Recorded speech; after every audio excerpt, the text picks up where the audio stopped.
No matter what form of abuse we're looking into, we very often need to get a capacity evaluation of the victim.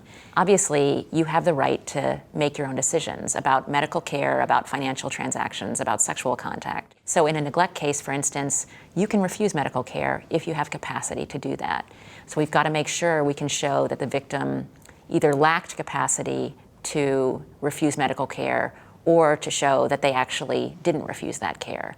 But we've got to make sure we can establish that. What are some of the tests that professionals in the field, including Adult Protective Services, can use to determine whether or not a person has some cognitive impairment?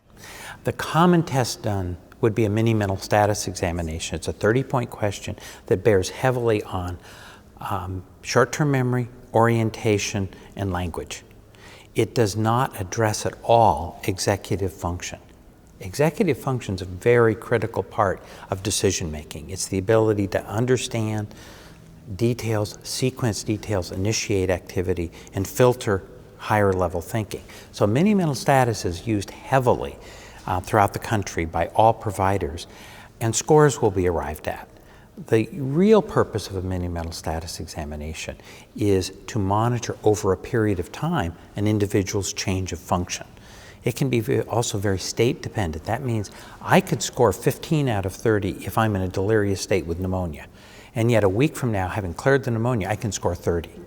So one should never imbue the score from a mini mental status examination to be equal to capacity.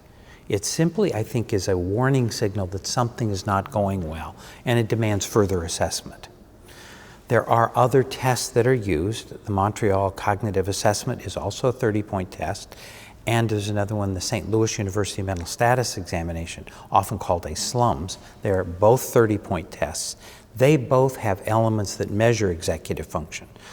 The other test that is so portable is to ask someone to draw the face of a clock.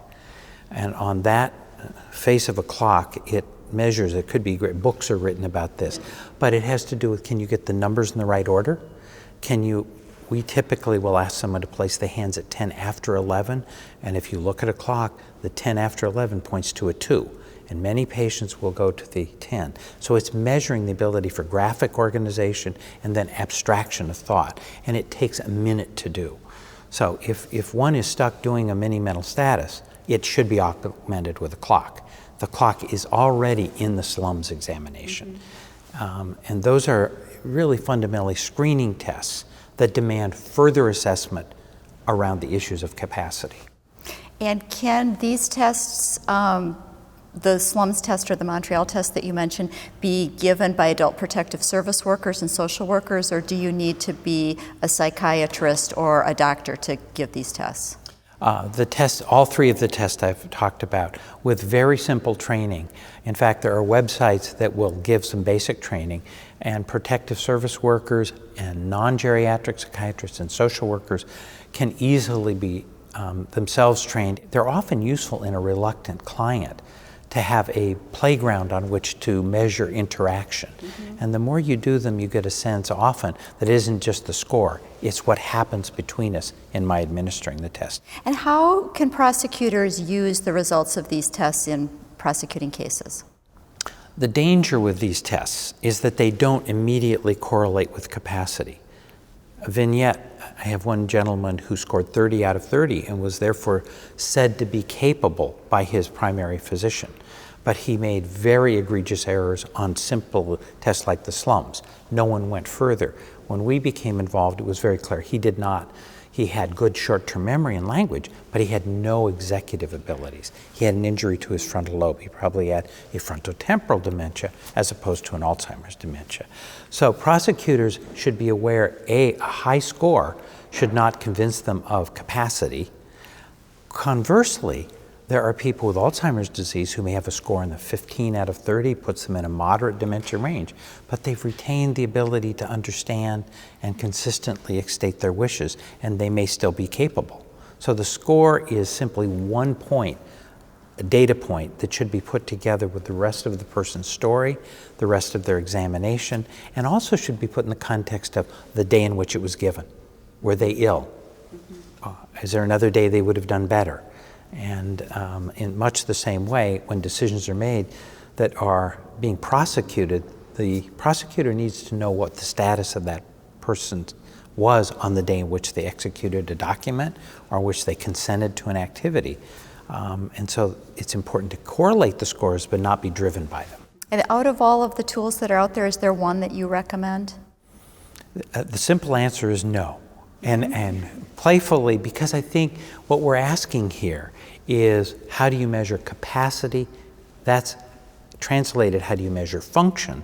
And if I were looking at financial capacity, even though I probably would give a slums examination, because I happen to be most familiar with it, the best determination would be, here's your checkbook, can we look at it? And you show me how you balance this, how you write checks. Can you tell me where your income comes from? So I want my specific line of questioning to be at the area in question on the part of the situation. So if it's a financial line of questioning, I need to deal with that. If it's consent in a relationship, I need to talk about the relationship. So it therefore gets hard to say there is one right answer. And in addition to sort of the tests that focus on capacity and the interview questions and conversation you just talked about, in some cases there must be other tests you're doing looking for mental health issues, for depression, for other things that might play into an elder abuse case. A very good point. The other screening tests commonly used are quite portable and could be taken anywhere. One is called a PHQ-9. And what it is a patient health questionnaire with 9 items. It is used a great deal in the field today for screening for depression in primary care settings. I think it's worth being aware of that. There is a geriatric depression scale, which is a 15-point item in which you're asked questions that are correlated to the existence of depression. So those are scales that can be used with the same caveat. I've seen people depressed who don't score high and vice versa, but they can at least drive a line of questioning that opens up with somebody about their emotional state. The knowledge of the patient's medications, what other medicines are taking that could impact their body is going to be a line of questioning that we would look at too, especially those that would impact the brain. When I'm asked to assess somebody's capacity around any of the issues that we've talked about, I will request that the patient be brought to my office. For me, it's a patient, and that they be brought by a neutral party so that I am not experiencing them under the influence of somebody. There's not somebody sitting out in the waiting room that they know we're going to walk out and talk to who may be have an agenda with them. So I want a neutral party bringing them. I want to bring them into my office alone. I want them to be able then to tell me their story. And I want to see if they understand why they're even there to visit with me. If they can't tell me that, I then explain.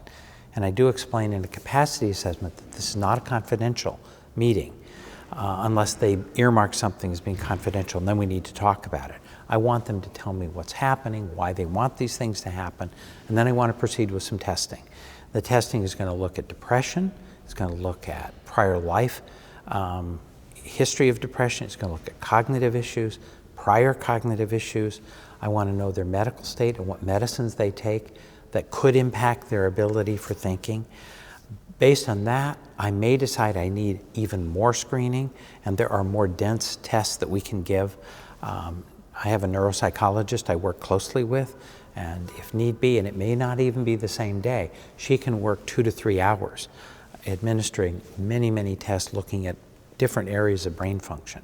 So depending upon the complexity of the decision at hand and the clarity of my thinking after approximately an hour and a half to 2 hours with them, we might go on to more testing.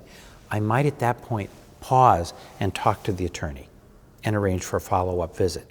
And the older adult comes to you, you don't go to their home, or would you do some of these evaluations in people's homes? Where the older adult is willing, we often by schedule dictates we'll do it in the office. I have for 30 plus years gone to people's home. Mm-hmm. Typically that is in collaboration with APS. And in these cases, we either go to their home for one of 2 or 3 reasons. One is they're reluctant to come to me, and yet there is a major issue at hand. Second is that I want to see their world, to experience who they live with, what else is going on in that house. So I would say even when I have no need to go to their home, a third of the time I still will. We used to think that just doing cognitive testing was enough to determine whether an individual had capacity to make decisions for themselves.